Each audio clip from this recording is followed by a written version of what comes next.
Sesungguhnya kamu mulai hari ini menjadi seorang yang kedudukannya tinggi, dipercayai pada sisi kami. Raja telah membuktikan kebersihan serta keamanan Nabi Yusuf, sehingga raja tertarik untuk memberikan sebuah posisi paling tinggi di lingkaran kerajaan Mesir pada saat itu. Rupanya sang raja sudah melihat potensi yang ada pada diri beliau. Selain amanah,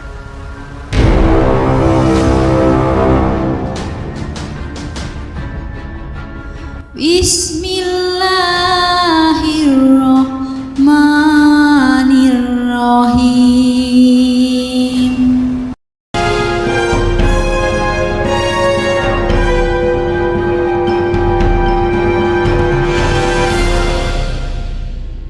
Assalamualaikum warahmatullahi wabarakatuh.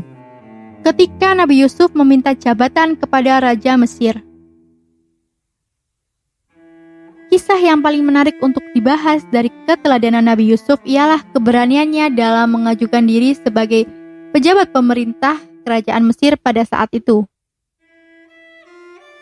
Saat keluar dari penjara dalam keadaan bebas dari tuduhan yang selama ini dialamatkan kepadanya, beliau langsung didatangi oleh para utusan raja untuk menjemputnya.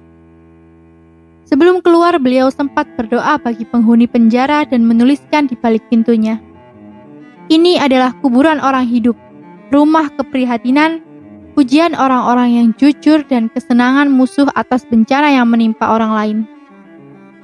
Kemudian beliau bersegera menghadap sang raja untuk mengajaknya dialog yang pada akhirnya Nabi Yusuf diangkat sebagai pejabat Mesir. Allah berfirman dalam surat Yusuf ayat 54. Dan raja berkata, "Bawalah dia kepadaku, agar aku memilih dia sebagai orang yang dekat kepadaku." Maka tatkala raja telah bercakap-cakap dengan dia, lalu dia berkata, "Sesungguhnya kamu mulai hari ini menjadi seorang yang kedudukannya tinggi, dipercayai pada sisi kami." Raja telah membuktikan kebersihan serta keamanan Nabi Yusuf, sehingga raja tertarik untuk memberikan sebuah posisi paling tinggi di lingkaran kerajaan Mesir pada saat itu. Rupanya sang raja sudah melihat potensi yang ada pada diri beliau. Selain amanah, Nabi Yusuf juga ahli dalam hal perekonomian. Sadar terhadap potensi yang ada pada dirinya, beliau kemudian meminta agar dirinya dijadikan sebagai bendahara kerajaan. Allah Subhanahu wa Ta'ala berfirman dalam surat Yusuf ayat 54. Berkatalah Yusuf, "Jadikanlah aku bendaharawan negara Mesir. Sesungguhnya aku adalah orang yang pandai menjaga lagi berpengetahuan." Setahun kemudian raja mengangkatnya sebagai bendahara negara. Setelah itu, beliau mendapat kewenangan dan kekuasaan penuh untuk memberi putusan-putusan dan hukum-hukum yang sudah biasa dijalankan.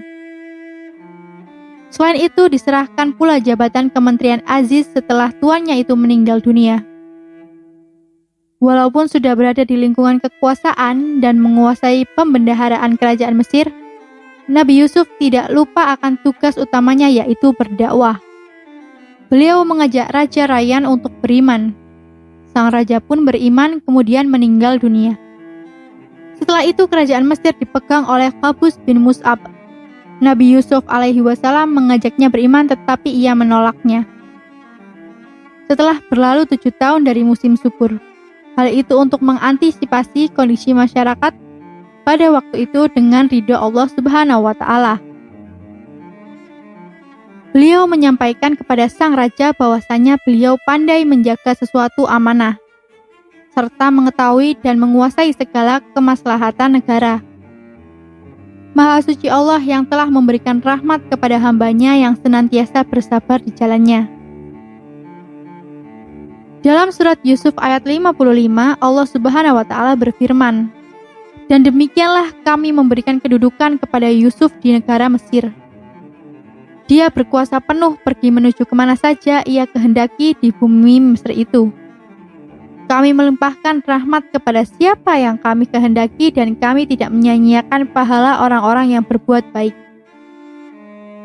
Itulah cerita singkat ketika Nabi Yusuf meminta jabatan kepada Raja Mesir. Terima kasih sudah menonton video ini. Semoga kalian suka dengan video ini dan berkomentar di bawah jika ingin dibawakan cerita apa selanjutnya. Jumpa lagi di video selanjutnya. Wassalamualaikum warahmatullahi wabarakatuh.